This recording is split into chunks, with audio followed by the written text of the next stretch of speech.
अस्सलामुअलैकुम। Lecture 39 start करते हैं जी। तकरीबन कोई 1 घंटे के डिले से ही क्लास में स्टार्ट कर रहा हूँ।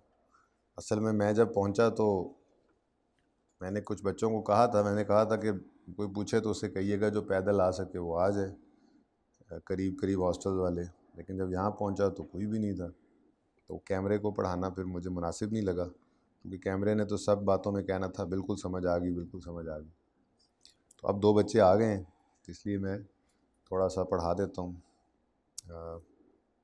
कल आप लोगों में से जो करीब से पैदल चल के आ सकते हों, करीब करीब हॉस्टल्स होते हैं कॉलेज के, काफ़ी ज़्यादा करीब करीब हैं, तो वहाँ से आने वाले बच्चे आ जाइएगा ताकि थोड़ा सा ज़्यादा भी पढ़ा सकूँ। वैसे कल मैंने काफ़ी पढ़ाना है, कोई ना आया तो मैं कैमरे को भी पढ़ाऊँगा। अच्छा जी,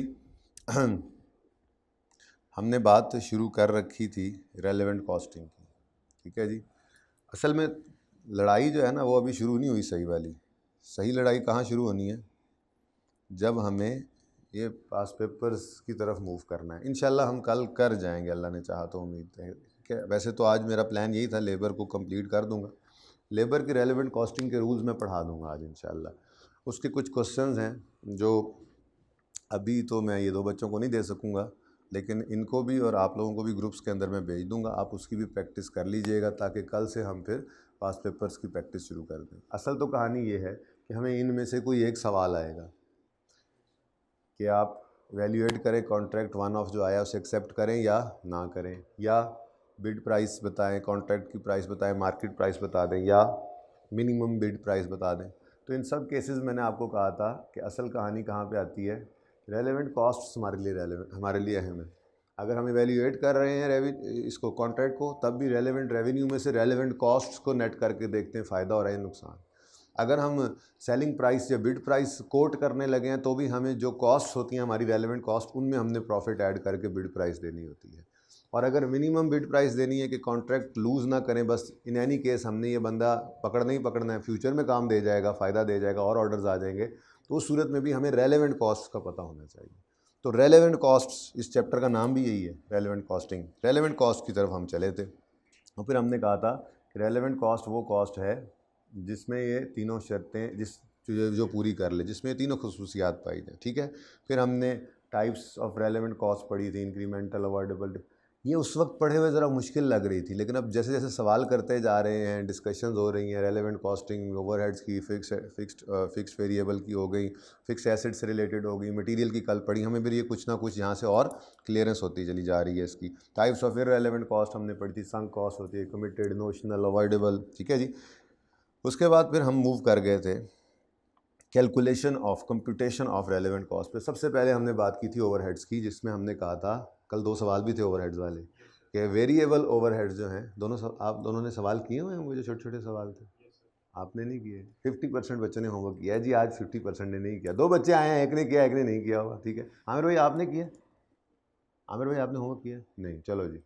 क्लास के अंदर मैंने किया, 50% हो गया, फिर भी 4 में से 2 ने किया हुआ है, 2 ने नहीं किया हुआ। अच्छा, वेरिएबल ओवरहेड्स हमेशा रेलेवेंट होते हैं। फिक्स्ड ओवरहेड्स सिर्फ तब रेलेवेंट होंगे अगर वो एडिशनल हो, ठीक है जी।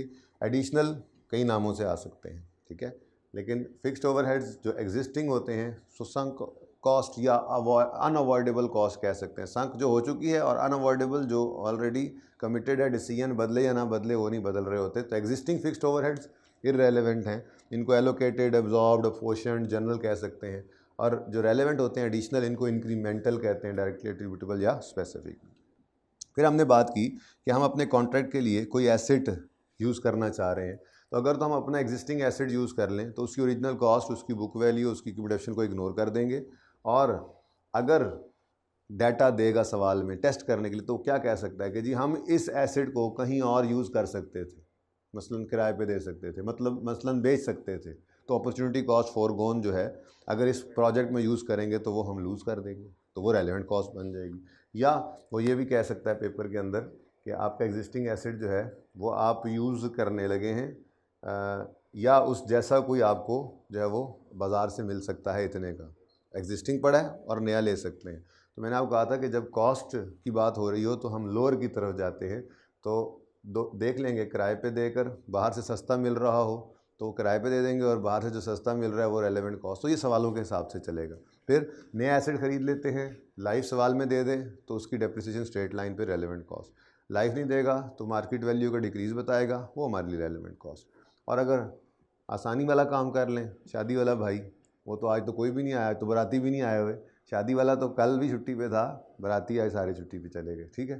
खैर, तो अगर एसेट किराए पे ले लें, शादी के लिए भाई के जनरेटर लेने लगे थे, घर बैठ के रोज़ सुन रहे होंगे, अम्मा पापा को भी सुना रहे होंगे मेरा ये लेक्चर कि देखें सर क्या कह रहे हैं।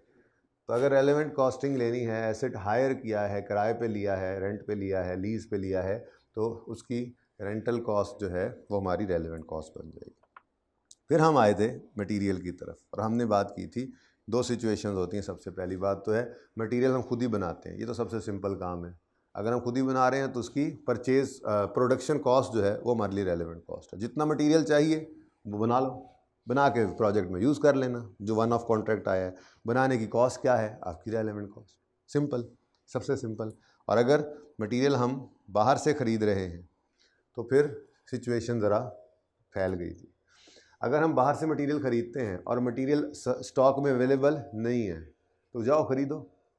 क्या करो, परचेज़ करो। ये मैंने यहाँ लिखा था, परचेज़ करते हैं, नहीं है स्टॉक में, जाओ परचेज़ हो, परचेज़ हो, relevant cost, current purchase cost.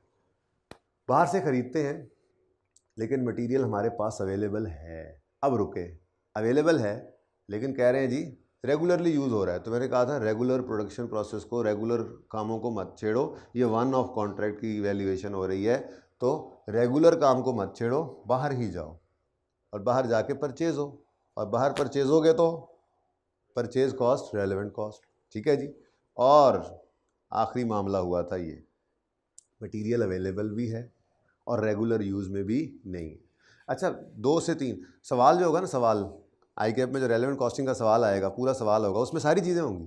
Material भी होगा, लेबर भी होगी, ओवरहेड भी होंगे, कोई होगा फिक्स एसेट की एडिशनल, कोई एडिशनल भी हो सकता है, कोई फिक्स एसेट, तो मिलकर पूरा सवाल बनेगा। तो मटेरियल के अंदर कोई नॉर्मली पता क्या करता है, नॉर्मली जो ट्रेंड है, एक दे देगा वो मटेरियल रेगुलरली यूज़ हो रहा है जी, ठीक है। दूसरा दे देगा रेगुलरली यूज़ नहीं हो रहा, रेगुलरली यूज़ नहीं हो रहा, और इनमें से कोई एक दे देगा, कभी 2 भी दे देता है। यानी कि 2 से 3 एडजस्टमेंट से ज़्यादा, 2 से 3 से ज़्यादा टाइप के मटेरियल भी नहीं आते। बहरहाल अभी तो हम अकेला अकेला करके पढ़ रहे हैं ना। तो मटेरियल अवेलेबल है स्टॉक में और उसका कोई रेगुलर यूज़ नहीं है। अब क्या करो, जब रेगुलर यूज़ नहीं है, एक चीज़ वेली पड़ी है, तो पहली बात क्या है, उसको यूज़ कर लेंगे, यूज़ कर लेंगे, ठीक है। अब यूज़ कर लेंगे तो आगे 4 किस्मों के ये हो सकते हैं। स्टॉक में पड़ा है, रेगुलरली यूज़ में नहीं है, यूज़ करने लगे हैं, पता चला कि ये कुछ कहीं और बिक ही नहीं सकता था, वेला पड़ा था, फारिग था, तो रेलेवेंट कॉस्ट कोई नहीं है, बस बचत हो गई हमारी, हमें ये मटेरियल खरीदना नहीं पड़ा, ठीक है। और अगर अवेलेबल था, रेगुलरली यूज़ नहीं हो रहा था, हमने कहा यूज़ करते हैं, लेकिन कबाड़िए को बेच सकते थे, तो अब forgone Kabadia cost, scrap value forgone, ये रेलेवेंट कॉस्ट बन गई। पड़ा था, रेगुलरली यूज़ में नहीं था, हमने कहा यूज़ कर लो कॉन्ट्रैक्ट पे, लेकिन बिकना क्या था, उल्टा ख़तरनाक चीज़ थी, उसको डिस्पोज करने पे भी हमें खर्चा करना पड़ना था। अगर हम इस कॉन्ट्रैक्ट में यूज़ कर लेंगे तो कॉस्ट की बजाय उल्टा क्या हो जाएगा, सेविंग हो जाएगी। जो डिस्पोजल कॉस्ट हमने इनकर करनी थी, सेविंग हो जाएगी उसकी। तो इसका मतलब ये फिर एक तरह की रेलेवेंट इनकम बन जाएगी। कॉस्ट की बात हो रही, तो बेसिकली ये अवॉइडेबल कॉस्ट है, जिसका रुख इनकम जैसा हो जाता है, बताया था आपको, ठीक है। अवॉइडेबल कॉस्ट, अगर मटीरियल पड़ा है, यूज़ में नहीं है, ख़तरनाक है, डिस्पोज करने पर खर्चा आएगा, आपने डिस्पोज नहीं किया, यूज़ कर लिया इधर, तो डिस्पोज करने का खर्चा बच गया, तो ये अवॉइड हो गई कॉस्ट, डिस्पोजल कॉस्ट अवॉइड हो गई। अवॉइडेबल कॉस्ट तो ये क्या है, इनकम की तरह से। और आखिरी सबसे इंपॉर्टेंट, मटेरियल अवेलेबल भी था, रेगुलरली यूज़ भी नहीं हो रहा था, लेकिन हमने क्या कहा, यूज़ कर लो। लेकिन आगे इसके ना 2 यूजेस थे, या तो ये कबाड़िए को बेच सकते थे, या थोड़ा सा सुर्खी पाउडर लगा के इसको मटीरियल अल्फ़ा की जगह यूज़ कर सकते थे। ये कोई भी मटेरियल था, इसको हमारे किसी और मटेरियल की जगह पे हम यूज़ कर सकते थे एज एन अल्टरनेटिव, थोड़ा सा मॉडिफिकेशन करके। अब अगर हम बेचते हैं तो स्क्रैप वैल्यू आएगी, और अगर हम इसको मॉडिफाई करके यूज़ करते हैं तो जो मटेरियल की जगह यूज़ हो रहा है उसकी सेविंग आएगी। अब ये रेवेन्यू वाला मामला बन रहा है, ठीक है ना। तो इसमें क्या करेंगे हम, हायर, क्या करेंगे, हायर। वहाँ पे थोड़ी देर पहले मैंने बताया था कॉस्ट की बात आई थी, ठीक है। तो जब कॉस्ट हो तो लोअर डिसीजन मेकिंग के अंदर, और जब ये हो जाए रेवेन्यू हो, इनकम हो, तो फिर हायर की तरफ जाते हैं। तो इनमें से हायर बेनिफिट जो फॉरगॉन होगा ये हमारे लिए रेलेवेंट कॉस्ट बन जाएगी, ठीक है। कुछ एग्जांपल्स भी मैंने आपको यहाँ पर इस तरह से करवा दी थी। उसके बाद अब 2 ऑप्शंस हैं जी। चलें ये 2 सवाल तो मैं करवा ही दूँ ना। उसके बाद ये जो सवाल थे जो आपको होमवर्क में दिए थे, इनके बारे में डिसीजन लेंगे। पहले मैं लेबर के आपको डिसीजन ट्री करवा दूंगा, ये रेलेवेंट कॉस्टिंग के प्रिंसिपल्स पढ़ा दूंगा, ठीक है। वो पढ़ने के बाद अगर टाइम बचा तो ये डिस्कस कर लेंगे, वरना कल इनका सोल्यूशन आपको मिल जाएगा। बड़े टाइम पे आए हो, 5 मिनट पहले क्लास शुरू किया हमने। क्यों नहीं आए तुम टाइम पे? जब तुम लोगों ने पूछ पूछ के रात को तंग किया हुआ था टीएस को, सुबह में आया हूँ तो क्या? चलो तो हमने भी क्लास अभी शुरू की है वैसे। अच्छा जी, मैं ये 2 सवाल करवाने लगा था जिसमें से एक मैंने करवा दिया था। क्विकली ज़रा इसको देख लेते हैं, ठीक है। बल्कि क्विकली देखा था, ज़रा तसल्ली से देख लेते हैं। ये 2 सवाल सिर्फ करवाऊंगा, एक ये, दूसरा ये। और वो जो बाकी सारे सवाल थे कल वाले, वो डिस्कस नहीं करते, पहले मटेरियल की रेलेवेंट कॉस्टिंग का इसी तरह से डिसीजन ट्री बना लेंगे, ठीक है। अच्छा, इधर ही बनाएंगे ताकि जब कभी देखना हो ना तो यूँ आकर इधर देखें, overheads, non current assets, material और यहाँ पे लेबर, ठीक है। अच्छा जी, a company has received a special one-off contract to do a job. 3 different materials are required to complete the job. Oscar भाई S भी डालना था। अच्छा, material X, material Y and material Z. Data relating to these materials is as follows. X material 45 required का मतलब इस one off contract के लिए कितना चाहिए? 5000, Y 4000 और Z 3500 चाहिए, ठीक है। आज तो हमारे नए स्टूडेंट भी आए बैठे हैं जी, ये सिर्फ रौनक लगाने के लिए आ गए हैं। फिर ना उमैर साहब भी, आज मीडिया वाले साहब भी बैठे हुए हैं कि यार चलो कोई क्लास में थोड़ी सी तो रौनक हो, दीवारों को तो ना पढ़ाएं सर। अच्छा जी, उसके बाद इन्वेंट्री में हमारे पास मौजूद भी हैं कुछ इनमें से स्टॉक, ठीक है। ओरिजिनल परचेज कॉस्ट जब ख़रीदा था ये संक कॉस्ट होती है, ये याद रखना। ओरिजिनल परचेज कॉस्ट क्या होती है? पास्ट कॉस्ट है, संक कॉस्ट है। ये तो ऑलरेडी इनकर्ड है, ये तो कभी भी डिसीजन मेकिंग में रेलेवेंट नहीं हुआ करती, याद रखना, ये कभी भी रेलेवेंट नहीं होती। अब करंट परचेज प्राइस अगर अभी बाजार से खरीदने जाएं तो, और स्क्रैप वैल्यू कबाड़ियों को बेच दें तो, ठीक है। अब अदर रेलेवेंट इन्फॉर्मेशन के साथ मिलाकर पढ़ा करना है हमेशा इनको, तब बात पूरी होगी। एक्स के बारे में क्या कहते हैं? Material x is in regular use of company in normal production. इसका मतलब नॉर्मल प्रोडक्शन को नहीं छेड़ेंगे, जो इन्वेंट्री पड़ी है इसको काट दो। सारे का सारा कहाँ से खरीदोगे? बाजार से, और बाजार वाला मिलेगा आपको करंट परचेज प्राइस, ठीक है। ये संक कॉस्ट है, इसको छोड़ो। स्क्रैप वैल्यू तो पड़े हुओं को बेचने की थी, हमने तो रेगुलरली यूज़ करना है। 1000 को छोड़ दो, 5 का 5000 बाजार से जाके खरीद लो, ठीक है। अच्छा, वैसे रिक्वायरमेंट क्या है? Calculate total relevant cost of material for special one off contract. तो रेलेवेंट कॉस्ट ऑफ मटेरियल, कल मैंने वैसे सवाल करवा दिया था लेकिन ज़रा तेज़ी में करवाया था, इसलिए थोड़ा सा आराम से ज़रा देखकर इसको कर लें, ताकि फिर जो होमवर्क किसी का रहता भी है, अभी तक किसी ने नहीं भी किया, तो वो भी कर ले। बस मैं ज़रा जल्दी मुझे इसलिए कि मैं मटेरियल के बाद लेबर वाली बात कर दूँ बस, ठीक है, ताकि आज ये बात हो जाए। आप बस वो रूल सुन लें, सवाल आपको पहुँच जाएंगे, छोटे छोटे सवाल आप कर लें, ताकि कल जब आप आएँ, कुछ आपकी मर्ज़ी ना आए तो घर भी बैठे हों, तो परसों संडे आपका अच्छा गुजरे, क्योंकि कल हम पास पेपर स्टार्ट कर चुके हों। मैं भी करवा दूं, कुछ आपके भी होमवर्क में आ जाए, कुछ रौनक लग जाए, संडे मसरूफ़ हो जाए, बोर ना हो जाए आप, ठीक है। वैसे बाहर निकलना नहीं है, स्मोक काफ़ी है, तो घर बैठना है, तो वेला तो नहीं ना बैठना। तो बस मेरी ये कोशिश है कि आज हम लेबर के रूल्स कर लें, उसके बाद नहीं, क्लास लंबी नहीं, तकरीबन 40-45 मिनट्स की क्लास होगी। उसकी वजह ये है कि क्लास ऑलरेडी लेट स्टार्ट हुई। आपने अगली क्लास में तो नहीं जाना कहीं? किसी ने किसी और क्लास में तो नहीं? अच्छा चलें, ठीक जी। रेलेवेंट कॉस्ट ऑफ मटेरियल में हमने सबसे पहले मटेरियल एक्स की बात करनी है। तो मटेरियल एक्स के बारे में क्या है जी रूल?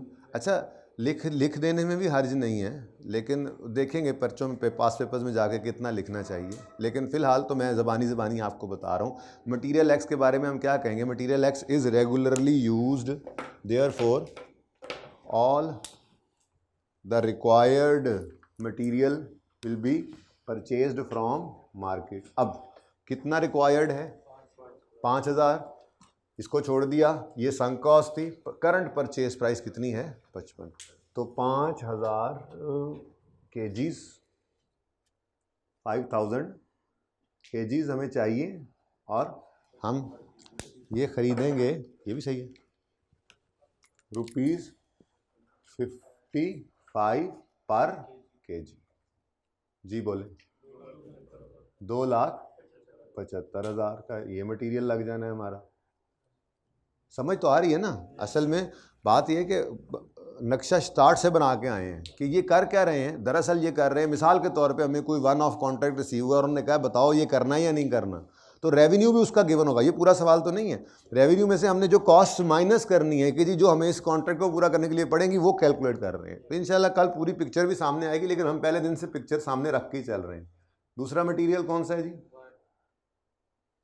वाई, WHY, अच्छा वाई, मटीरियल वाई के बारे में कहता है रिक्वायर्ड है 4000, स्टॉक में भी 2500 पड़ा है, खरीदा था संक, मिलेगा 52, सस्ता भी हो सकता है, ठीक है जी, और 45 रुपये का कबाड़ी को बिक सकता है। अब वो कहता है material Y is no longer in use by the company, ये यूज़ नहीं होता। अब अगर यूज़ नहीं होता तो मामला इधर आना है,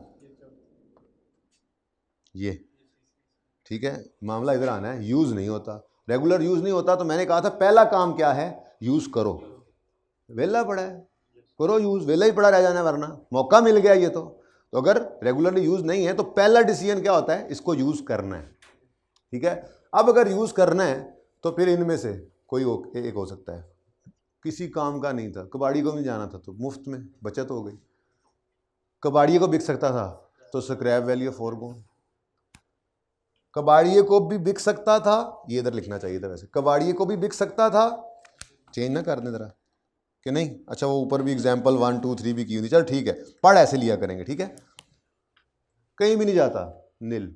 कबाड़िए को बिक सकता है, रेलेवेंट कॉस्ट स्क्रैप वैल्यू फोरगोन, कबाड़िए को भी बिक सकता है और थोड़ा सुर्खी पाउडर लगा के एग्जिस्टिंग वाले को भी की जगह पे यूज हो सकता है किसी और मटेरियल की जगह पे, तो फिर यहाँ पे हायर क्योंकि रेवेन्यू है, बेनिफिट है, सॉरी फायदा है, बेनिफिट है, क्या फायदा है, बेचो फायदा, इनकम, बेचो मत, थोड़ा चेंज करो, मॉडिफाई करो और मटेरियल अल्फा की जगह पे इस्तेमाल कर लो जो एग्जिस्टिंग मटेरियल है, कोई और इनमें से, इनके अलावा, ठीक है, उन मटेरियल जो हमारे पास एग्जिस्टिंग यूज के अंदर है उसकी जगह इस्तेमाल कर लो, तो वो बाजार से नहीं खरीदना पड़ेगा, सेविंग मिल जाएगी, तो सेविंग भी बेनिफिट है, तो हायर बेनिफिट जो फोरगोन। अब इनमें से कोई एक होगा, ठीक है। हमारे सवाल में कहता है Y is no longer in use, अब फौरन हमारे दिमाग में ये 4 चीजें ओपन हो चुकी हैं, and it has no alternate, कोई यूज नहीं है, अच्छा जी, नो लॉन्गर इन यूज कि पुराना लिया था तो वेला पड़ा है, अब मजीद यूज नहीं होना और आगे कोई यूज भी नहीं है, but it can be sold as, अच्छा अगर ये बात ना भी लिखी होती ना, नो अल्टरनेटिव यूज, और सवाल के अंदर उसने स्क्रैप वैल्यू दे दी है, तो इसका मतलब ही क्या है, स्क्रैप के तौर पे बिक सकता है, कभी ऐसा भी हो सकता है। खैर चलें, तो अब सिंपल है जी, ये तो 4000 पड़ा है, नहीं 4000 चाहिए, 2500 तो पड़ा है, ये 2500 तो हम अपने वाला यूज़ कर लेंगे और ये हमारी फॉरगोन हो जाएगी। मुझे ये तो वैसे ही संक कॉस्ट थी ना, ये तो वैसे ही काट दिया करें, ठीक है। अब करंट नहीं, बाजार से खरीदने नहीं जा रहे, ये 2500 पड़ा है, ना यूज़ करते तो कबाड़ियों को बेचते, यूज़ कर लिया तो अब ये पैसे नहीं आएंगे, तो अपॉर्चुनिटी कॉस्ट फोरगोन आ गई, कितने जी, 2500 केजीज की, 2500 केजीज हमारे पास पड़े हैं, हमने कहा जी अगर पड़े हैं और वेले हैं तो यूज़ करो, यूज़ करेंगे तो अब कबाड़िए को नहीं बेच सकेंगे, 45 रुपीज़ 45 पर केजी, ये क्या है जी, अपॉर्चुनिटी कॉस्ट फोरगोन, अपॉर्चुनिटी कॉस्ट फोरगोन, कितना जी, ये अलग बता देते यार, अलग अलग बता दो कुछ नहीं, 1,12,500 और बाकी का जो 1500 है, अब ये हमारे पास स्टॉक में नहीं पड़ा हुआ, ठीक है जी। अब ये क्या है, ये बाज़ार से ख़रीदना पड़ेगा और करंट परचेज प्राइस जो है, रिप्लेसमेंट कॉस्ट भी इसको कहते हैं, ये पे करेंगे, 52 रुपये का 1 यूनिट हमें मिल जाएगा, 1 kg जी, 78,000, ठीक है जी। ये वर्किंग्स चल रही होंगी, हमारा सवाल होगा ना, वो कहेगा कि एवेल्यूएट करो कि कॉन्ट्रैक्ट एक्सेप्ट करें या ना करें। तो relevant revenue less relevant cost जब कर रहे होंगे तो relevant cost of material working 1, relevant cost of labour working 2, relevant cost of overheads working 3, करते जाएंगे ऐसे ही वर्किंग। ठीक है, तो सवाल पूरा इंशाल्लाह सामने आ जाएगा। जी 3500 रिक्वायर्ड है, 3000 पड़ा है, इसको तो साइड पे करो। जी is not regularly used, it can be sold as scrap और can be use as a substitute material in place of material B which has current cost of, यानी अगर मटीरियल बी की जगह इसको यूज़ कर लेंगे तो मटेरियल बी बाहर से नहीं खरीदना पड़ेगा, बाहर से नहीं खरीदना पड़ेगा तो 25 रुपये ये बच जाएंगे। इसका मतलब ये हुआ कि जी की अगर बात करें तो जी जो एग्जिस्टिंग पड़ा हुआ है वो स्क्रैप के तौर पे बिक सकता है, कितने का, ₹18 पर यूनिट। और अगर उसको यूज़ कर लें in place of material B तो फिर हमें क्या देगा वो, सेविंग। क्या देगा, सेविंग। कैसे देगा, मटेरियल बी बाहर से खरीदना था ना, उसकी जगह ये यूज़ करेंगे तो मटेरियल बी नहीं खरीदेंगे, नहीं खरीदेंगे तो सेविंग आएगी। तो सेविंग कितनी है जी, ₹25 पर केजी। तो पहले यहाँ डिसीजन लेना है, मैंने कल बताया था, कल बच्चे यहाँ पे आके फंस रहे थे एंड पे। ठीक है, पहले यहाँ डिसीजन लो। अगर आपने ये डिसीजन लेना हो, इसको अलग अलग वो बाद में लेकर, प्रोजेक्ट की बाद में बात सोचना, इस वन ऑफ कॉन्ट्रैक्ट की बाद में बात सोचना। पहले ये बताओ, अगर आपको मटेरियल जी के बारे में फैसला करना हो, स्क्रैप के तौर पे बेचो तो 18 मिलें और मटेरियल बी की जगह यूज़ करो तो 25 बचें, तो क्या करोगे, क्या करोगे?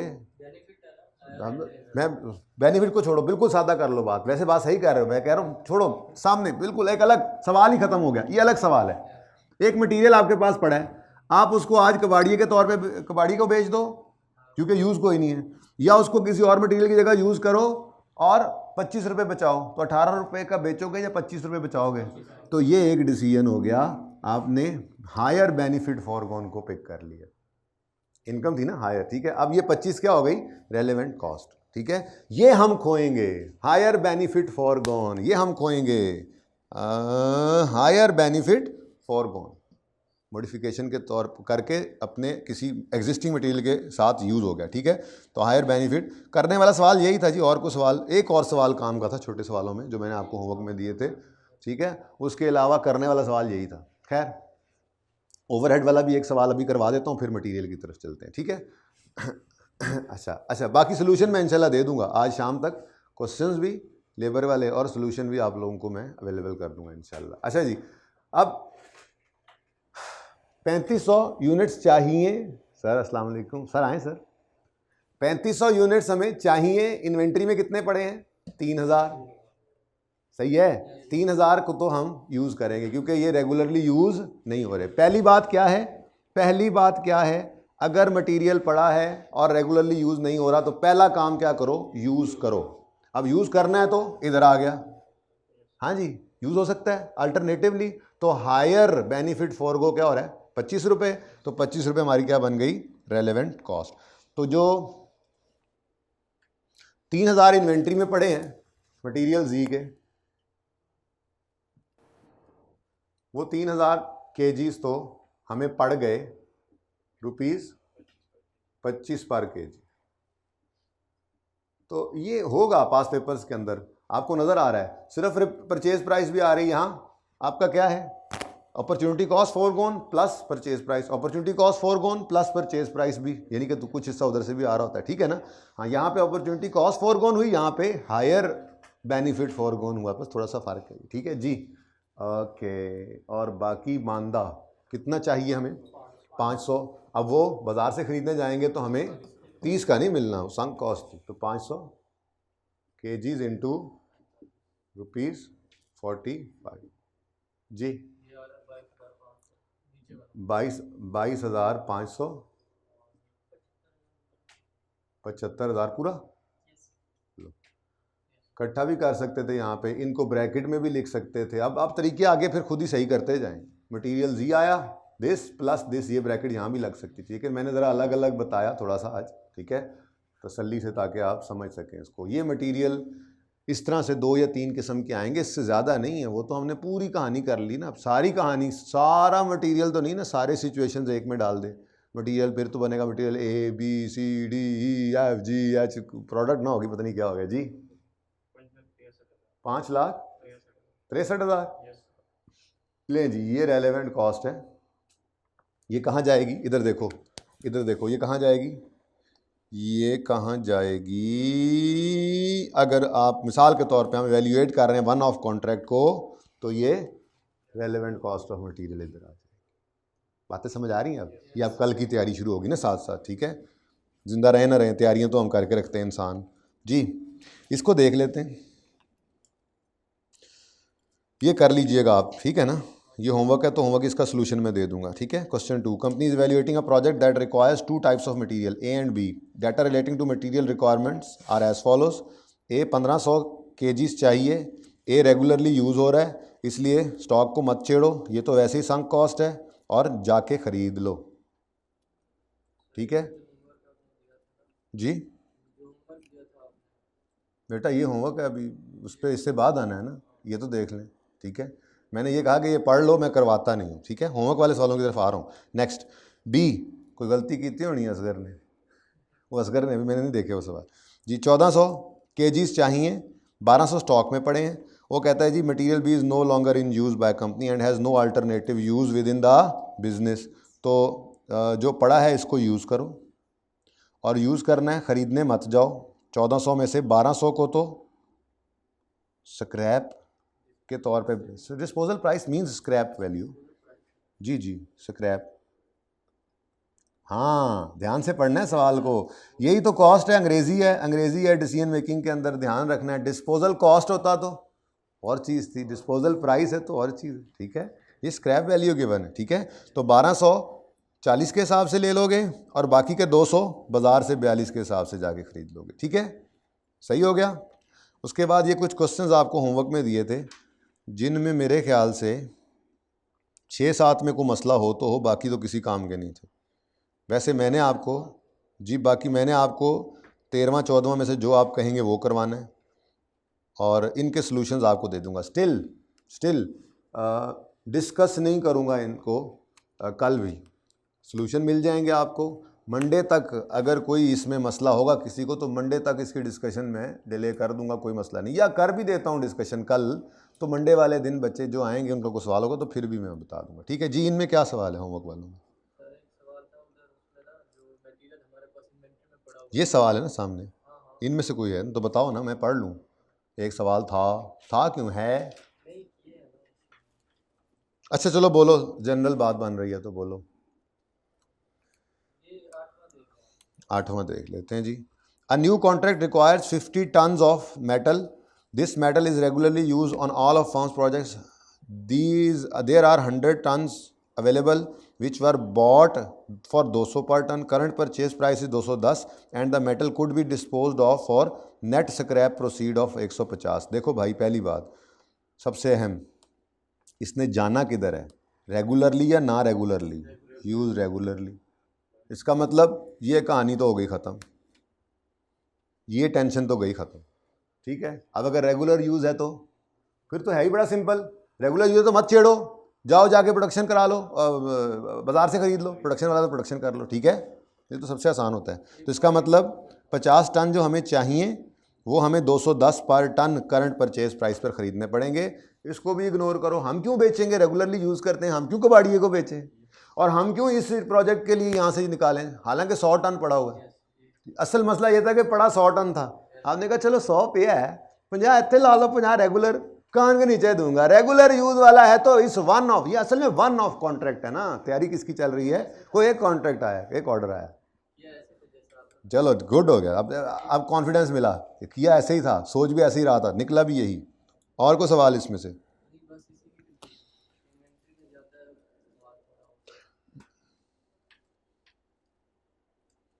बिल्कुल ये क्वेश्चन नंबर 1 जैसा है, 7, अच्छा सवाल है।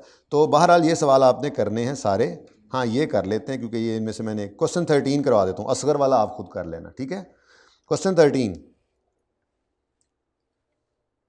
हर सवाल में ऐसे अलग अलग नहीं होंगे, जो पास पेपर के सवाल होंगे ना उनके अंदर तो इकट्ठा ही होगा सारा काम। चलो यार एक काम कर लेते हैं, इसको वैसे ही खोल के रख लेते हैं साथ ना, ताकि साथ साथ मामला बार बार ना ख़राब हो।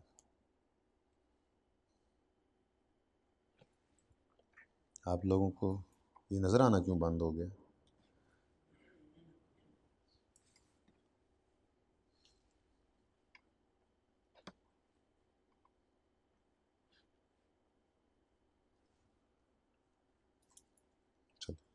चलो अच्छा जी, मैं तो असल में आसानी करने लगा था, आसानी ये करने लगा था कि ये बार बार इधर आना पड़ता है, इधर या उधर, तो इधर उधर के लिए ये वाला रख लेते हैं जी। तो सवाल पूरे के अंदर सारी एडजस्टमेंट्स होंगी। तो हमने मटेरियल जैसे सीखा, ऐसे ही आज मैं लेबर के रूल्स बताऊंगा, सवाल तो आज नहीं करवाऊंगा, वो इंशाल्लाह कल होमवर्क के बाद डिस्कस करूंगा, होमवर्क दे दूंगा आपको इंशाल्लाह। आप लोग घंटे डेढ़ तक आ जाना, कोशिश करूंगा। वैसे 2 बजे के बाद ही मिलेगा क्योंकि क्लासेस बाकी भी रिकॉर्ड करनी है। खैर अभी मैं आपको क्या सिखाने लगा हूँ, ये रेलेवेंट कॉस्ट ऑफ वेरिएबल और फिक्स्ड ओवरहेड्स। तो रेलेवेंट कॉस्ट ऑफ वेरिएबल या फिक्स्ड ओवरहेड्स के लिए रूल क्या था? वेरिएबल तो हमेशा रेलेवेंट, और फिक्स्ड सिर्फ तब रेलेवेंट अगर इंक्रीमेंटल या एडिशनल, ठीक है, ड्यू टू डिसीजन अगर चेंज हो रहे हैं तो, ठीक है। अब a project will require 3600 labour hours to complete within 1 year, ठीक है जी। 3600 लेबर आवर्स हमें चाहिए एक प्रोजेक्ट के ऊपर। Company has variable overhead absorption rate of 8 per hour and fixed overhead absorption rate of 4 per our. Fixed overheads अगर absorbed वाले हों तो वो क्या होते हैं? वो एग्जिस्टिंग ही हैं, ठीक है। इनका दूसरा नाम तीसरा नाम इसीलिए बताया था, एब्जॉर्ब्ड हों, एलोकेटेड हों, अपोर्शनड हों, जनरल हों, ये सब के सब क्या हैं? एग्जिस्टिंग हैं। ये क्या होते हैं? इररेलेवेंट। तो इसको क्या करना है? इग्नोर, ठीक है। Junior accountant has considered that total overheads absorbed in this project will B, अच्छा ये पता नहीं इसने कैसे निकाला होगा, शायद 3600 आवर्स चाहिए और 8 और 4 12, 3600 इंटू 12 करें ज़रा, वैसे जूनियर अकाउंटेंट को ज़रा चेक करते हैं। 3600 इंटू 12 यही है, हाँ। तो बस पागल आदमी ने क्या कर दिया है, फिक्स्ड ओवरहेड्स एब्जॉर्ब्ड वाले भी, तो हम तो ऐसे नहीं ना, हम तो रेलेवेंट कॉस्टिंग पढ़ के आ रहे हैं, ठीक है। जूनियर तो नहीं है, हम तो सीनियर अकाउंटेंट होंगे, ठीक है। अच्छा अब 4 निकल गया, ये भाईजान उसने जो कहा है गलत है। अच्छा, and in addition to it extra warehouse will be needed for project at a rental cost of 1800।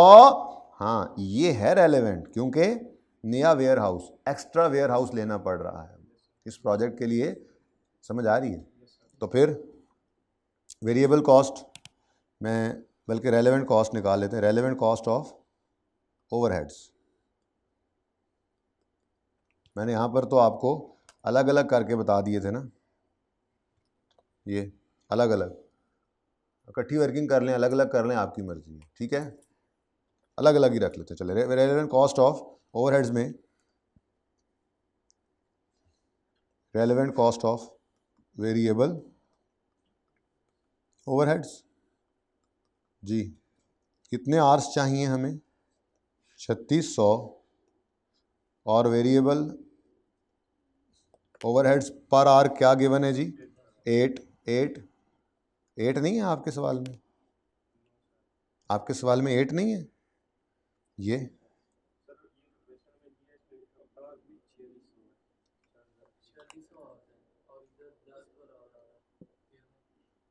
बदला था कुछ इसको आपने या मैंने?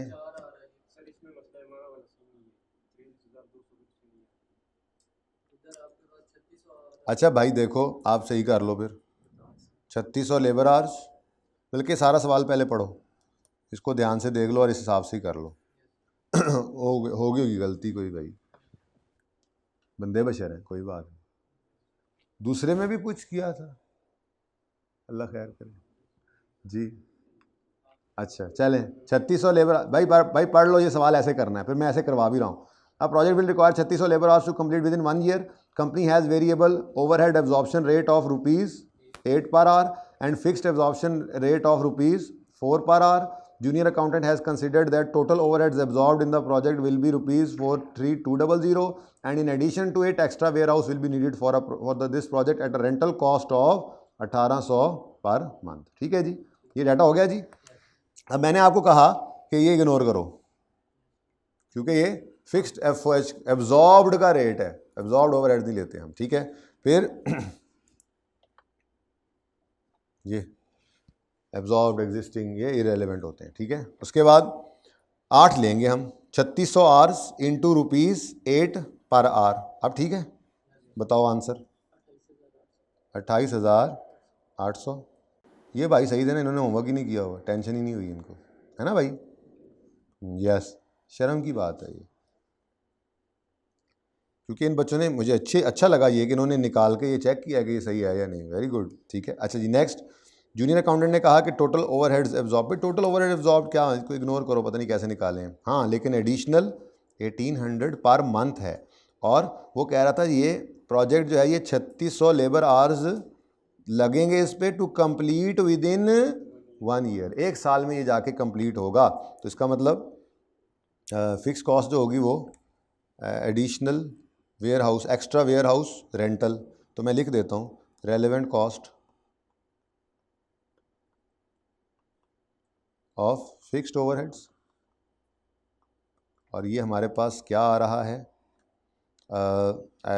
Extra warehouse rental. मैंने आपके लिए लिखा है एक्स्ट्रा, एडिशनल। ठीक है जी, और ये निकलेगा कैसे जी, ₹1800 पर मंथ है, पर मंथ। और कितने महीनों का ये प्रोजेक्ट चलेगा, 12, तो पूरे साल का आ गया ना जी। कितना आता है आंसर, 21,600 जी, आ गई बस। ठीक है, चलो जी लिख लें 53,280। ठीक है जी, सही है ना। अलग अलग चल रहे होंगे तो अलग अलग लिख देंगे। अगर ओवरहेड्स की इकट्ठी करके लानी है कॉस्ट इस वर्किंग में, किस वर्किंग में, इस वर्किंग में, चलो वो देख लेते हैं। अच्छा देख लेते हैं, मैं ये बता दूं पहले, अब इधर आ गया हूँ तो जी, अलग अलग लिखना है अलग अलग लिख दें, या यहाँ पर एक हेडिंग बना दें रेलेवेंट कॉस्ट ऑफ ओवरहेड्स, और ये इसी तरह से मटेरियल की तरह से ये वर्किंग बन गई। ये भाई कह रहे हैं जी 50,000। अब फाइनल है ये, क्या हुआ तुम्हारे कैलकुलेटर को, क्या हुआ? ओके जी, ये कर लीजिएगा आप। ओके, ये इस जैसा ही है। तो बात शुरू करते हैं आज लेबर पे। Overheads, non current assets, material, और आखिरी चीज़ क्या है जी, लेबर।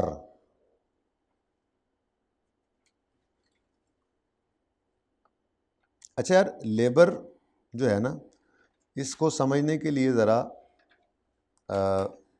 वैसे लेबर का ना हमने टॉपिक नहीं किया हुआ, आपको लग रहा होगा इससे कोई परेशानी होगी। नहीं, परेशानी कोई नहीं होगी। आपको परेशानी होती तो मैं करवा देता ना। ठीक है, वैसे एक जनरल बात पहले कर रहा हूँ।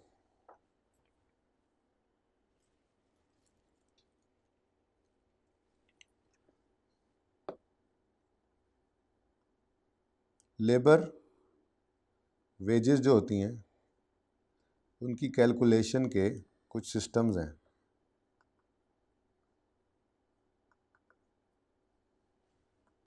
ठीक है, ये रेलेवेंट कॉस्टिंग अभी नहीं शुरू कर रहा मैं, वैसे थोड़ी सी बात कर रहा हूँ। ठीक है, कभी कभी ऐसा होता है कि हम लेबर को फिक्स्ड मंथली सैलरी दे रहे हैं, एनुअल कह लें, मतलब फिक्स्ड सैलरी है। मंथली सैलरी वही एनुअल भी बन सकती है। ठीक है, तो फिक्स्ड मंथली या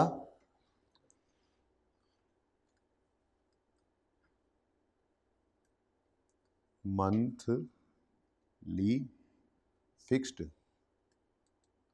मंथली और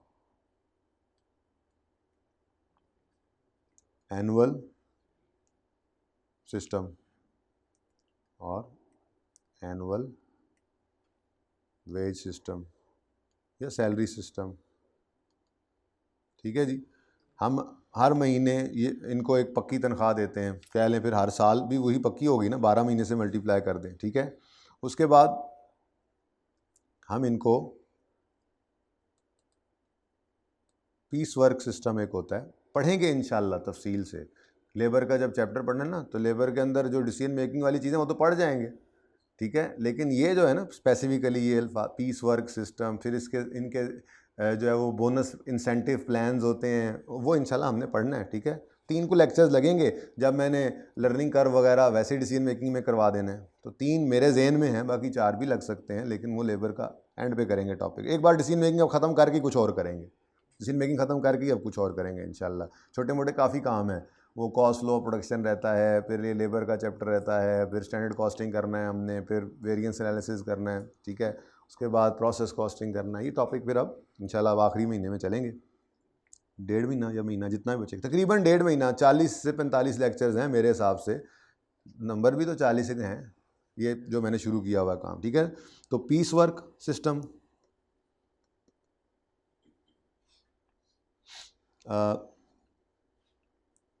और तीसरा होता है जी, अच्छा पीस वर्क या पीस रेट कुछ भी कह लें, ठीक है ना।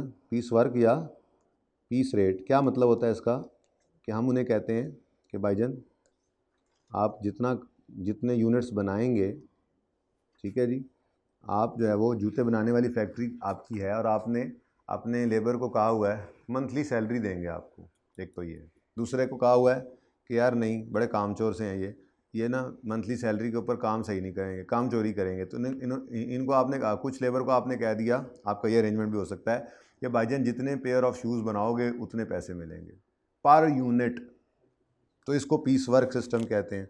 और जो सबसे मशहूर ज़माना है, जो आई कैप को सबसे ज़्यादा पसंद है, जिसमें आज जंग छिड़नी है, वो है टाइम रेट सिस्टम। नॉर्मली इसको आर्ली सिस्टम भी कहते हैं, ठीक है ना जी। टाइम रेट सिस्टम या आर्ली रेट सिस्टम, ठीक है। टाइम रेट या दूसरा नाम भी लिख लो, आर्ली रेट। तो ये मैंने वैसे ही बता दिया आपको, ये इंशाल्लाह हम जब लेबर के चैप्टर में जाएंगे तो ये तो क्या पढ़ना, ये तो क्या पढ़ना, हाँ ये पढ़ा जाता है लेबर के चैप्टर के अंदर, ये पढ़े जाते हैं कि आपने अपनी लेबर को पर यूनिट के हिसाब से मुकाया हुआ है, ठीक है, या आपने पर आवर के हिसाब से रेट मुकाया हुआ है उनके साथ, ठीक है। ये बस वैसे ही था। असल में तो कहानी अब शुरू करते हैं हम तो पढ़ रहे हैं रेलेवेंट कॉस्टिंग ना, ठीक है जी। तो मैंने इसलिए बता दिया कि मैंने इन तीनों के हिसाब से बताना है।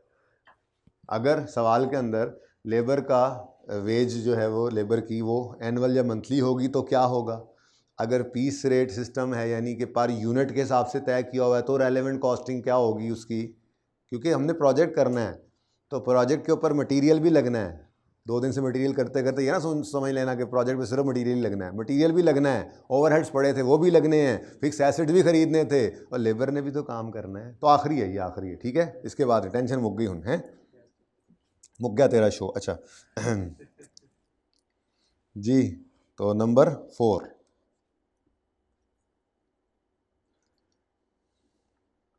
Relevant cost of labour. यहाँ पे क्या था, relevant cost of material, material relevant cost, labour relevant cost, ठीक है। लेबर,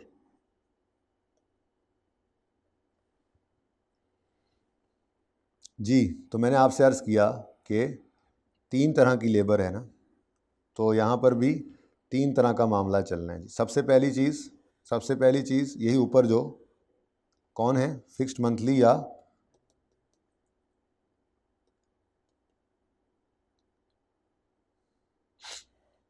या एनुअल सैलरी इनको देते हैं। तो बच्चों ये वही वाली बात है जो मैं ना आपको इस चैप्टर के स्टार्ट में एग्जांपल दे रहा था, आपको याद हो सुपरवाइज़र वाली, किसी को याद हो कि हमारे पास 3 सुपरवाइज़र मौजूद हैं, प्रोजेक्ट ये लेने जाएं अगर तो चौथा भी हायर करना पड़ेगा। तो जो 3 सुपरवाइज़र्स की सैलरी है वो रेलेवेंट नहीं है, चौथे वाले की रेलेवेंट है, या पिछले 3 को कोई एडिशनल दिया है, तो यानी ये वही फिक्स्ड कॉस्ट वाला रूल ही लग गया ना। ये फिक्स्ड कॉस्ट ही तो होती है, मंथली सैलरी फिक्स्ड कॉस्ट होती है, फिक्स्ड कॉस्ट होती है, तो फिक्स्ड कॉस्ट पर यही वाला रूल लग जाता है कि एग्जिस्टिंग होगी तो इररेलेवेंट, और अगर इंक्रीमेंटल है तो रेलेवेंट। Very simple. तो एग्जिस्टिंग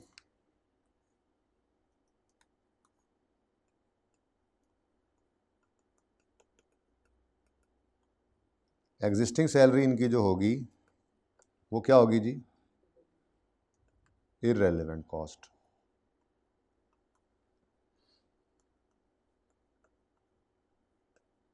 ये इर को ज़रा अच्छा करके लिखो ना, इररेलेवेंट कॉस्ट।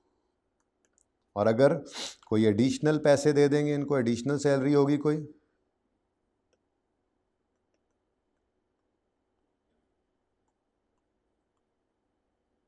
तो एडिशनल सैलरी क्या हो जाएगी?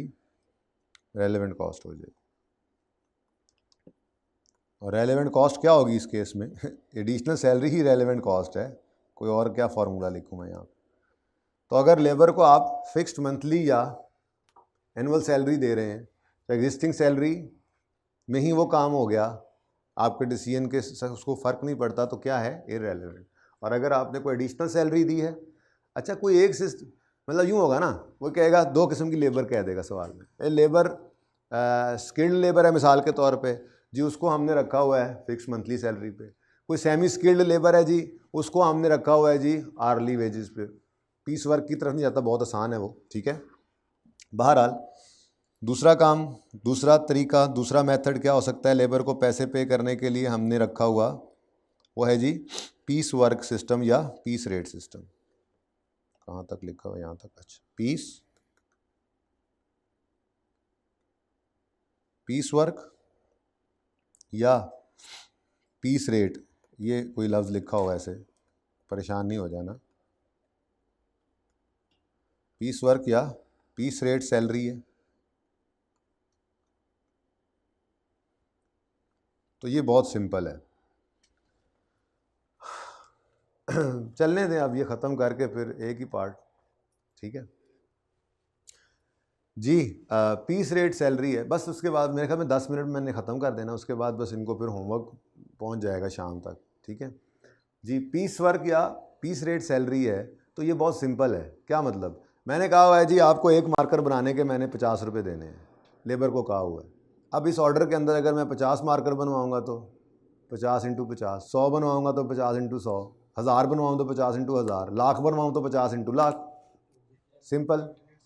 नंबर ऑफ यूनिट्स, क्योंकि नंबर ऑफ यूनिट्स के हिसाब से पे कर रहे हैं। पीस वर्क सिस्टम क्या है? यूनिट वाइज आपने उनके साथ सैलरी वेजेस जो हैं वो मखसूस की हुई हैं, मुख्तस की हुई हैं, फिक्स की हुई हैं, ठीक है, तय की हुई हैं बल्कि। तो रेलेवेंट कॉस्ट क्या होगी? Relevant cost will be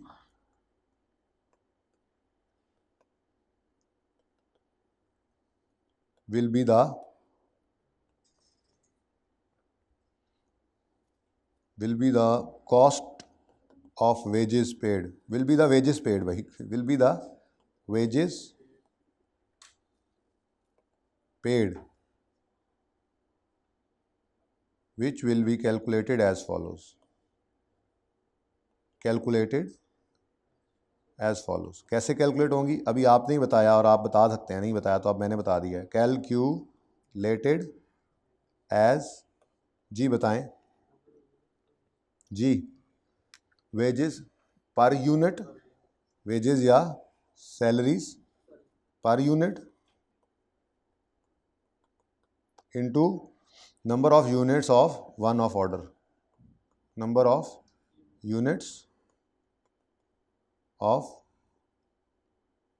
one off contract, one of special contract. Simple के नहीं?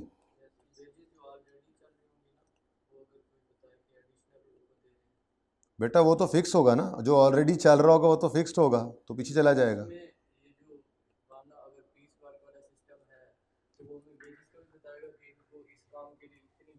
जी जी, और क्या, आपकी कुछ अजम्पशन तो नहीं लेनी, सवालों में जाके ही पता लगेगा। जैसे मटेरियल का पता लग गया ना, इंशाल्लाह लेबर का भी पता लगेगा, ठीक है। कोई एक देखो, मतलब मैंने कहा ना सारे सवाल के अंदर सारा कुछ ही होना है, तो लेबर एक या दो किस्म की होगी, जिसमें से कोई एक जो है वो, अच्छा ये भी आता नहीं है वैसे, बहुत कम, ठीक है। तो रेलेवेंट कॉस्ट जो है वो कैसे निकालनी है वो मैंने आपको बता दिया। असल तो लड़ाई पड़नी है यहाँ पे। जी हाँ बिल्कुल,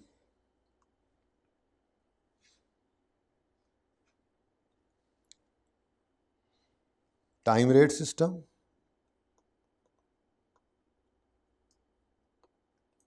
जिसको आप आर्ली रेट सिस्टम भी कह सकते हैं।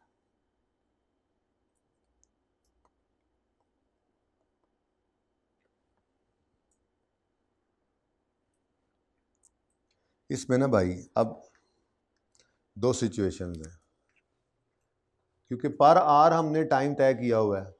हमारे पास जो लेबर है, अगर तो उसके पास स्पेयर टाइम है तो डिसीजन कुछ और है, अगर स्पेयर टाइम नहीं है तो फिर डिसीजन कुछ और हो जाएगा। नहीं, डिसीजन तो खैर हमारा वही रहेगा, मतलब रेलेवेंट कॉस्ट जो है वो डिफरेंट हो जाएगी हमारी। तो अगर पहले क्या करना है, स्पेयर टाइम अवेलेबल करना है या नहीं करना? नहीं है, ठीक है, ना सही, ना ते ना सही, ना ते ना सही। थोड़ा सा और फिर इसको इधर लाना पड़ेगा। स्पेयर टाइम अवेलेबल है तो भी 3 सिचुएशंस हैं, नहीं है तो भी 3 सिचुएशंस हैं। भाई इतना सही पढ़ाना था और मेरा दिल नहीं कर रहा था आज पढ़ाने का ना। जी बच्चों, ये अच्छा जी, अगर टाइम रेट सिस्टम पे चल रहे हैं तो आपने फरमाया कि जी हमें पहले ये वाला काम करवा दें कि लेबर के पास स्पेयर टाइम अवेलेबल नहीं है, तो labour has no spare capacity, labour has no spare capacity. अच्छा, अगर कोई स्पेयर कैपेसिटी नहीं है लेबर के पास तो क्या करना चाहिए फिर? हाँ जी, जाहिर सी बात है, बाहर से हायर कर लें तो सबसे ऑब्वियस बात है, ठीक है। अगर लेबर के पास नहीं है स्पेयर कैपेसिटी अवेलेबल तो फिर क्या कर लो, hire new labour from outside for one off contract, hire new labour from outside for this one off contract, special contract के लिए बाहर से जाके ले आओ, पकड़ लाओ, बैठे होंगे मजदूर। अब ऐसी सूरत के अंदर रेलेवेंट कॉस्ट क्या होगी? जी बिल्कुल, आपको काम के लिए ज़रूरत पड़ गई बंदों की, बंदों के पास जो करंटली थे अवेलेबल नहीं थी कैपेसिटी, आप बाहर गए, चौक पे अक्सर खड़े होते हैं मज़दूर, आपने 2 लोगों को पकड़ा और उनको ले आया, उनसे काम करवाया और वो चले गए। जाते हुए उनको क्या दिया आपने? जो उनके साथ मजदूरी तय की थी। तो रेलेवेंट कॉस्ट क्या होगी? Hiring cost of, relevant cost will be, relevant cost क्या होगी? तीर ही लगा देते हैं। रेलेवेंट कॉस्ट क्या होगी? Relevant cost will be hiring cost, जो उनको पे किया आपने, ऑफ न्यू लेबर।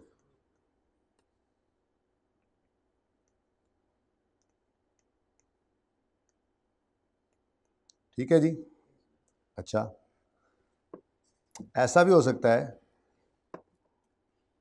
कि आपके लेबर के पास स्पेयर कैपेसिटी नहीं थी तो आपने कहा यार थोड़ा और रुक जाओ,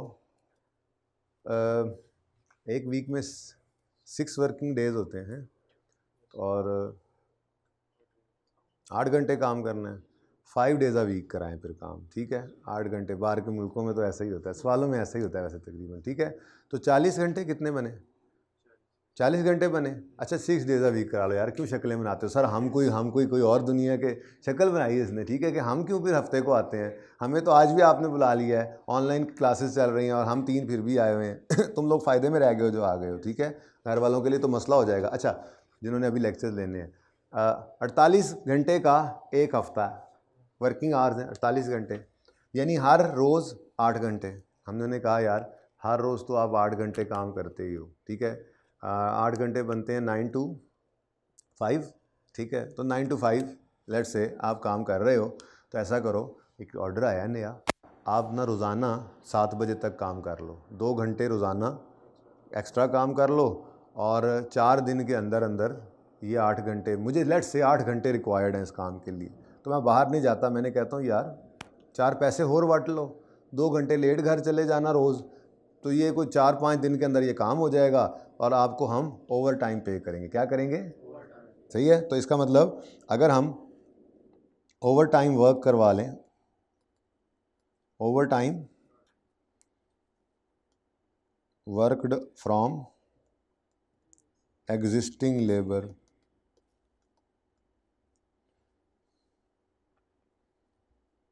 overtime is worked by existing labor on one-off contract,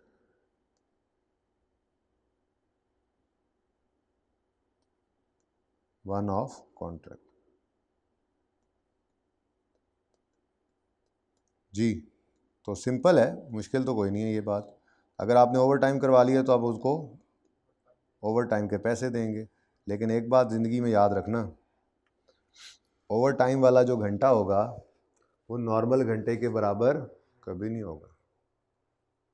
मतलब अगर हमने 8 आवर्स, ये आर्ली चल रहा है ना, ऊपर देखो क्या चल रहा है, time rate, hourly rate system, तो हमने उनको 100 रुपये पर आवर के ऊपर हायर किया हुआ था। लेकिन अगर हम उनको 5 बजे के बाद बिठाएंगे तो कहेंगे भाईजान हमारा घर बार है, बीवी बच्चे हैं, कारोबार है, कोई और काम भी है, ज़िंदगी के और 100 मसाइल हैं, आप हमें भी बिठा रहे हैं तो नॉर्मल रेट पे तो हम काम नहीं करेंगे, नहीं तो आप करवा लें जिससे मर्ज़ी करवाना है। तो नॉर्मली अगर वो नॉर्मल आवर्स 100 रुपये के बेच रहे हैं हमें, यानी कि हम उनसे नॉर्मल आवर्स का रेट हमने 100 रुपये मखसूस किया हुआ है, तो ओवर टाइम जो है वो 100 से ऊपर ही होगा, 120, 30, 40, 50, डिपेंड करता है सवाल में क्या गिवन है। ठीक है, तो रेलेवेंट कॉस्ट क्या होगी? ओवर टाइम, बिल्कुल, लेकिन वो निकालेंगे कैसे वो बता देता हूँ। रेलेवेंट कॉस्ट, इसलिए ज़रा ज़्यादा बात कर रहा हूँ यहाँ पे क्योंकि ये चैप्टर अलग से नहीं ना किया हुआ, वैसे तो वहाँ पे जाके करना कुछ और ही है, यहाँ वाला काम तो यहाँ पे करवा रहा हूँ, कोई मसला नहीं होगा, इंशाल्लाह आपसे सारे सवाल हो जाएंगे। तो रेलेवेंट कॉस्ट क्या होगी? ओवर टाइम, बल्कि यूँ कह लें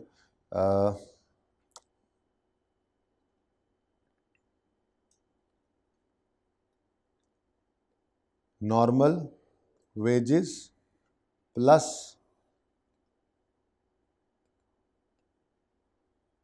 बल्कि रेट ऐसे निकालना है, लेकिन इसको ऐसे ही बोल दें जी, ओवर टाइम पेमेंट, ज़्यादा बेहतर, over time payment to labour will be relevant cost.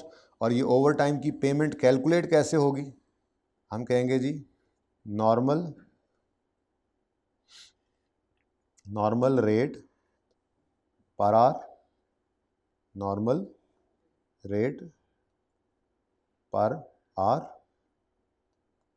और इसमें कुछ ऐड करना पड़ेगा। क्या ऐड करना पड़ेगा?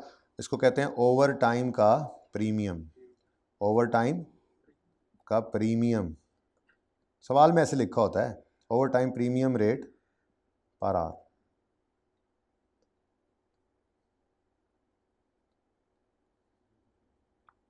यानी कि अगर मुझे मिसाल के तौर पे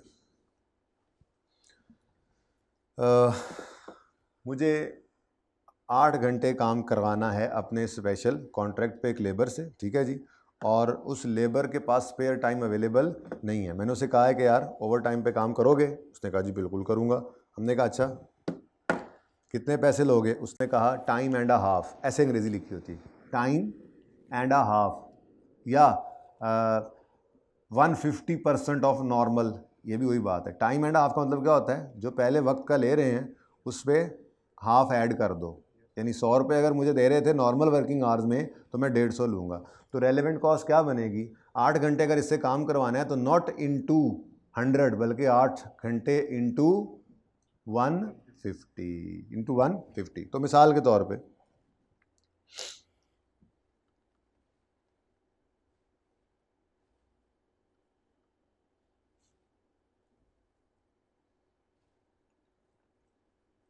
मुझे चाहिए स्पेशल ऑर्डर के लिए रिक्वायर्स कितने घंटे, 10 घंटे कर लें, 10 आवर्स, ठीक है जी। 6 दिन काम करते हैं ना, 6 दिन कहा था ना, हाँ 12 घंटे चाहिए, ज़रा ऐसे कर लेते हैं, ठीक है।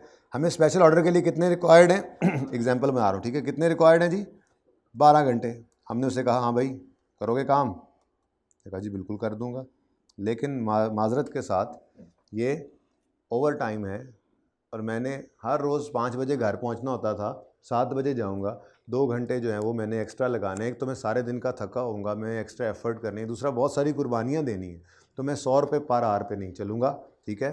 तो हमने कहा अच्छा आप overtime will be paid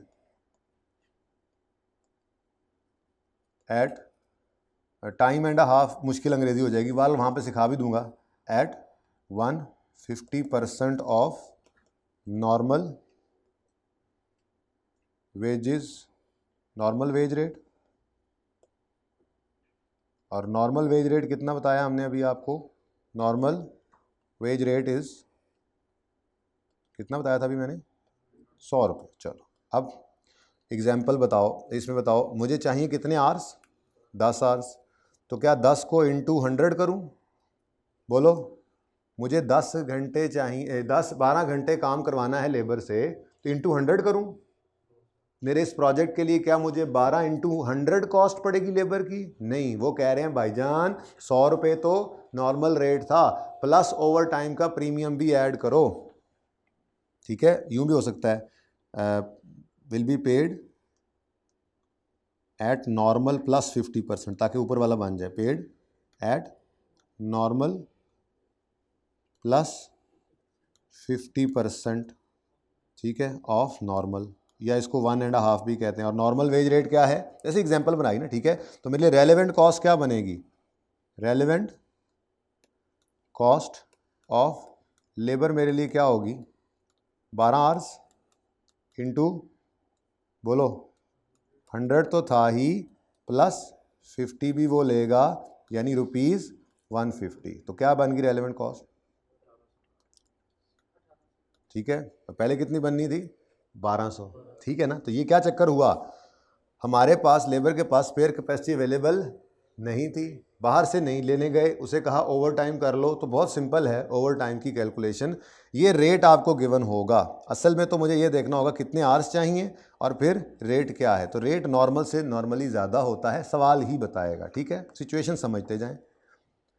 और लेबर के पास कैपेसिटी अवेलेबल नहीं है, ठीक है जी, और हम उसे कहते हैं कि यार बात सुनो, ओवर टाइम काम कर लो। उसने कहा यार देखो बहुत मसला है, ठीक है, ओवर टाइम नहीं कर सकते, हमारा तो ओवर टाइम भी ऑलरेडी इधर ही लग रहा है, स्पेयर कैपेसिटी अवेलेबल नहीं है, और ओवर टाइम भी नहीं लगा सकते। भाईजान हम इंसान हैं, हम ऑलरेडी कर रहे हैं ना 12 घंटे काम, ओवर टाइम ऑलरेडी कर रहे हैं, हमारी की यखनी निकालनी है, हमारे बस से बाहर है, होता है ना, एक लिमिट होती है हर बंदे की, भाईजान हम ओवर टाइम नहीं कर सकते, हम माजरत है, सिर्फ पैसा तो सारा कुछ नहीं है, हम क्या करें, मर जाएंगे यहाँ काम करते करते, है तो सही स्पेयर टाइम, लेकिन हम मतलब सॉरी स्पेयर टाइम नहीं है, ओवर टाइम कर तो रहे हैं लेकिन वो किसी और काम पे कर रहे हैं। अब हम कहते हैं अच्छा चलो छोड़ दो वो काम और इस काम पे लग जाओ, क्या कर रहे हैं हम, वो वाला काम छुड़वा कर इस काम पे लगा रहे हैं, ठीक है ना। ये सवाल बताएगा आपको, ये नहीं है कि हम जैसे हम बैठ कर सोचेंगे लेबर की कोई स्पेयर कैपेसिटी नहीं है तो फिर नया ले आएँ या ओवर टाइम से करवाएं या एग्जिस्टिंग, नहीं, सवाल इनमें से कोई बात बताएगा, सवाल कहेगा कि लेट से स्किल्ड लेबर जो है उसकी स्पेयर कैपेसिटी नहीं, ठीक है, और अगर हम उनसे काम करवाना चाहें तो ओवर टाइम में इतना पे करना पड़ेगा, ये भी कह सकता है वो, ये ना कहे तो फिर ये कह सकता है स्किल्ड लेबर अवेलेबल नहीं है, हम जाके सेमी स्किल्ड बाहर से खरीद लेंगे, वो ये सिचुएशन बन जाएगी, कोई एक बनेगी, या वो कहेगा स्किल्ड लेबर अवेलेबल नहीं है, इनके पास स्पेयर टाइम नहीं है और बाहर से भी कोई नहीं मिल रहा और इनके पास स्पेयर टाइम नहीं है, इस वजह से इनको हटाना पड़ रहा है फलां काम से। अब मुझे सोच के बताओ इनकी रेलेवेंट कॉस्ट क्या होगी, मैं अंग्रेजी पहले लिख दूं,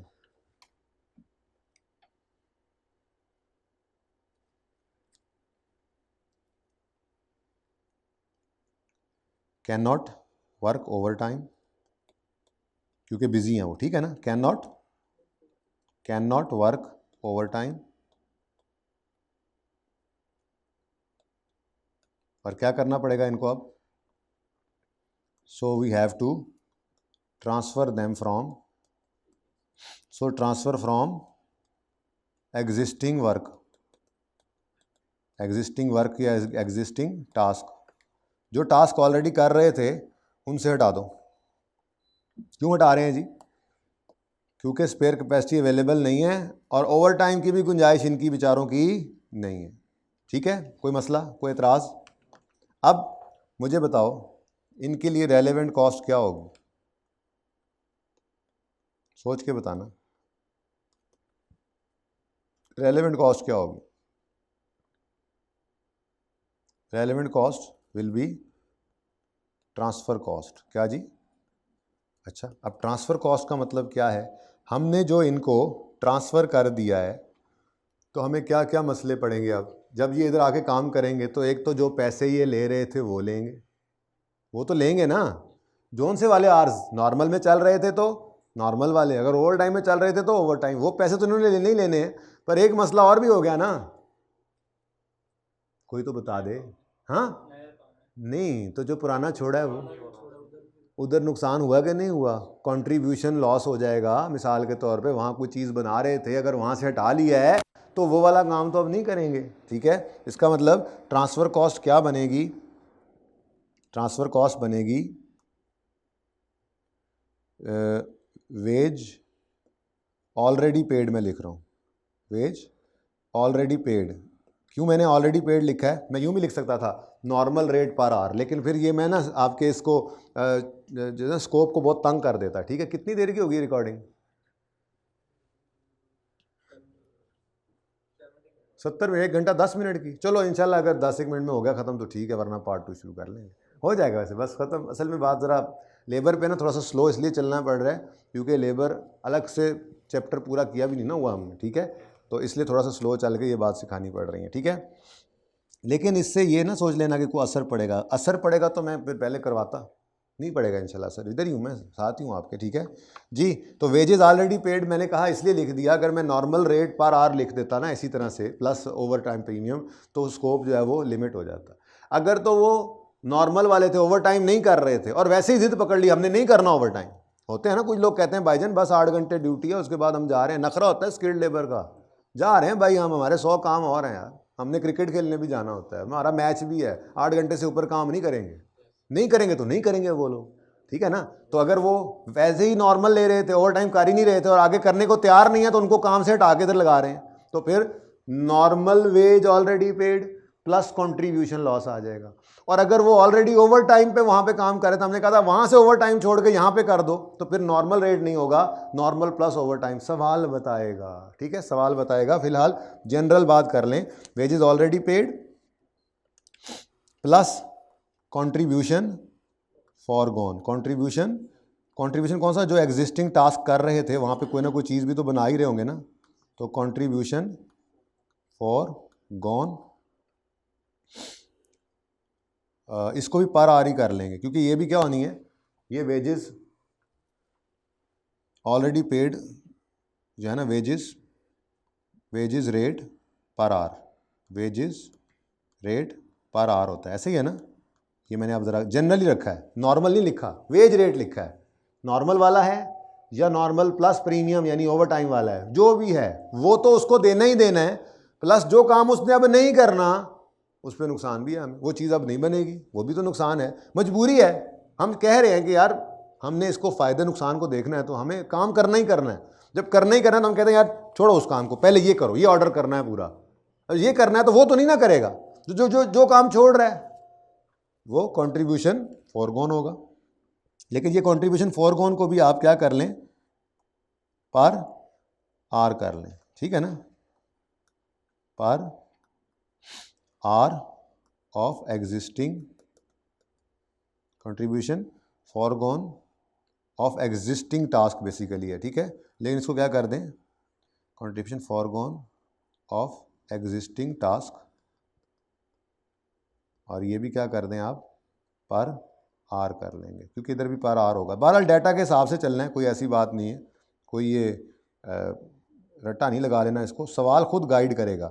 सिर्फ आपको ये बताना मकसूद है और मतलूब है कि अगर आपने करंट लेबर को ओवर टाइम नहीं कर सकती थी और उसको हटाकर लगाया है इधर, तो जो उसको पैसे देने हैं वो तो देने ही देने हैं, लेकिन जिस काम से हटाया है वो काम भी तो अब नहीं होगा, वो प्रोडक्ट नहीं बनेगी, तो वो लॉस भी है। थोड़ा रिवाइज करें। लेबर के पास, बल्कि पीछे आसान वाला काम भी होता है कभी कभी, मंथली या एनुअल सैलरी है तो एग्जिस्टिंग इरेलीवेंट, और अगर एडिशनल है इंक्रीमेंटल है तो रेलेवेंट। पीस वर्क सिस्टम है, पर यूनिट पे करते हैं, तो बस ठीक है, जितने यूनिट्स वो बनाएंगे उतने यूनिट्स पे कर देंगे, ठीक है। टाइम रेट सिस्टम है। और लेबर के पास पहले, हालांकि मैं कैपेसिटी मैंने करने लगा था, कैपेसिटी है, लेकिन भाई ने कहा नहीं है, ठीक है नहीं है, कैपेसिटी नहीं है तो जाके बाहर से ले आओ। रेलेवेंट कॉस्ट क्या होगी, जहाँ से लेकर आए हो उनकी cost, hiring cost. Spare capacity नहीं है, उनसे पूछो ओवर टाइम करोगे, कर लेंगे। अगर ओवर टाइम करेंगे तो जो ओवर टाइम का उन्हें पे करोगे, normal plus over time premium, जितने घंटे काम करवाने हैं कर लो। एग्जाम्पल बताइए आपको, ठीक है। तीसरा, can not work over time so transfer from existing task, तो फिर क्या करोगे, जो वेज पे करनी थी वो तो करनी ही थी, जो काम कर रहे थे जब वो नहीं करेंगे तो वो कंट्रीब्यूशन लूज भी हो गया, ठीक है। पार्ट 2 शुरू कर ही लें यार, मैं तो कहता हूँ।